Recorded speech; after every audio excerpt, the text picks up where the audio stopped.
ഞാൻ അവിടെ ഒരു കാര്യം കൂടി ഞാൻ പറഞ്ഞുതരാം. ഇനി ഒരു പെണ്ണിനിപ്പോൾ അങ്ങനെയല്ല കഥ. അസറാങ്ക് കൊടുത്താലാണ് ഒരു ആർത്തവം തുടങ്ങണത്. ഇന്ന ഓള് അസർ നിസ്കരിക്കണോ വേണ്ടേ എന്നുള്ളൊരു വിഷയം. ഏത് അസറാങ്ക് കൊടുത്തപ്പോൾ അല്ലെങ്കിൽ ദൂറാങ്ക് കൊടുത്തപ്പോൾ ഇത് അസറിനും മഗ്‌രിബിനും മാത്രമുള്ള ഒന്നുമില്ല, എല്ലാ വക്തിനുള്ളതാണ്. ഓക്ക് ഈ നിസ്കാരത്തിൻ്റെ ഒരു തടസ്സം ഉണ്ടാകുന്നത് ഒരു വക്തിലാണ്. അപ്പോൾ ആ വക്ത് ഓക്ക് നിർബന്ധമാണെങ്കിൽ എത്ര ടൈമിൽ നിന്ന് കിട്ടണം എന്നുള്ളൊരു വിഷയമുണ്ട്. അപ്പോൾ അസറാങ്ക് കൊടുത്ത് അപ്പം തന്നെ ഓക്ക് ഇതുണ്ടായി നിസ്കരിക്കാനുള്ള യാതൊരു ചാൻസും കിട്ടുന്നതിന് മുമ്പ് തന്നെ ആർത്തവം ഉണ്ടായ ആ നിസ്കാരമൊക്കെ ഇതില്ല. ഓക്ക് ചെറുതായിട്ട് നിസ്കരിക്കാനുള്ള ഒരു ടൈം കിട്ടിയാൽ മതി, 2, 3, 4 മിനിറ്റ് വരെ നിസ്കരിക്കാൻ. അത് കിട്ടിയാൽ തന്നെ ഓക്ക് ആ നിസ്കാരം എന്താവും, നിർബന്ധമാവും. ഇത് ആർത്തവം തുടങ്ങുകയും ചെയ്തു. അപ്പോൾ ആർത്തവം കഴിഞ്ഞ് കുളിച്ചിട്ട് ആ നിസ്കാരം എന്താക്കണം. ഇങ്ങനെ വിഷയമുണ്ടല്ലോ, ഇങ്ങനെ വിഷയമൊക്കെ ഉണ്ടല്ലോ. ആർത്തവമൊക്കെ തുടങ്ങണം എന്നുള്ളതൊരു ഭക്തിലല്ലേ വരിക. നിസ്കരിച്ച് ഇങ്ങനെ റെഡിയായി നിൽക്കണം എന്നുണ്ടോ അത് തുടങ്ങാൻ? അത് അതിൻ്റെ ടൈമിന് അതിന് വരൂലേ?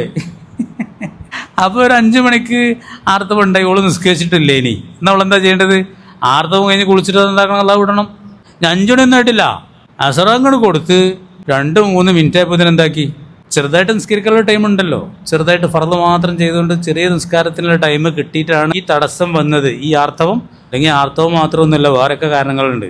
ഒരാൾക്ക് ബോധം നഷ്ടപ്പെട്ടു, അബോധാവസ്ഥ ഉണ്ടായി, അപ്പോഴൊക്കെ ഈ പ്രശ്നം വരുന്നുണ്ട്. നിസ്കാരത്തിൻ്റെ ഒരു തടസ്സം ഒരാൾക്കുണ്ടായത് ടൈമായി ചെറിയ രൂപത്തിൽ നിസ്കരിക്കാനുള്ള ടൈം കിട്ടിയതിൻ്റെ ശേഷമാണെങ്കിൽ ആ നിസ്കാരം എന്താവും, നിർബന്ധമാവും.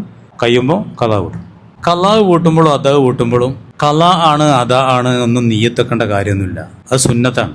ചിലരൊക്കെ ഇപ്പം ചോദിപ്പോൾ ഞാൻ അതാത് നോക്കണോ കലാന്ന് വെക്കണോ, കല ആയും തോന്നുന്നു. സുബയൊക്കെ 6:10 15 ഇനിയിപ്പോൾ അതാകുന്ന വെക്കേണ്ടത് കലാകുന്ന വെക്കണമെന്നൊക്കെ ഡൗട്ട് ഉണ്ടാവും. അങ്ങനെ ഒന്നും വെക്കേണ്ട വെച്ചാൽ മതി.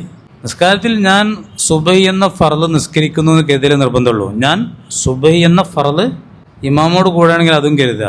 അത് കിബിലക്ക് മുന്നിട്ട് 2 റക്അത്തായിട്ട് അതാ ആയിട്ട് അള്ളാഹ്ക്ക് വേണ്ടി എന്ന് പറയലൊക്കെ എത്രയേ ഉള്ളൂ, സുന്നത്തേ ഉള്ളൂ.